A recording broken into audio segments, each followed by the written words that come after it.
Welcome to Day 12 series of Finchayat Back to Basics. ROI Return on Investments. What is ROI? आज हम समझेंगे कि ROI क्या होता है। ROI का सिंपल भाषा में अगर मैं समझाऊँ तो हमने जो पैसा किसी जगह पे इन्वेस्ट किया है या किसी बिजनेस या किसी प्रोजेक्ट में हमने जो पैसा लगाया है उससे हमें कितना पैसा रिटर्न आ रहा है या कितनी हमारी फाइनेंशियल वेल्थ बढ़ रही है।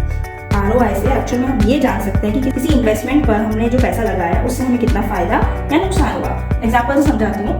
मिस्टर ए ने एक कंपनी में पैसा इन्वेस्ट किया।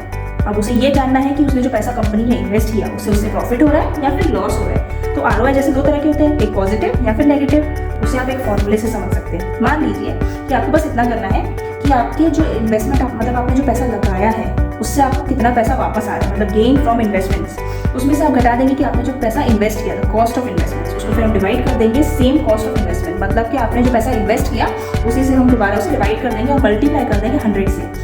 अगर एग्जाम्पल से समझो तो जैसे कि positive ROI return on investments, फिर जैसे कि मिस्टर ए ने अपनी एक शॉप ओपन की और उस शॉप को ओपन करने के लिए मिस्टर ए ने 50,000 रुपये का पैसा इन्वेस्ट किया, बट पहले ही महीने में मिस्टर ए को जो पैसा वापस मिला उनकी इन्वेस्टमेंट से वो 75,000 रुपये मिला।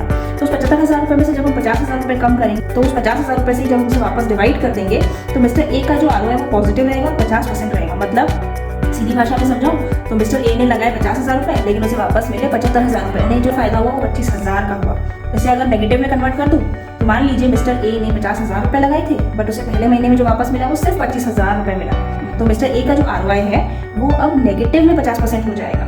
तो आसान है ना फिंचायत के साथ फाइनेंस को समझना। सो शेयर करो सबसे, फॉलो करो आपसे फाइनेंस की बात फिंचायत के साथ।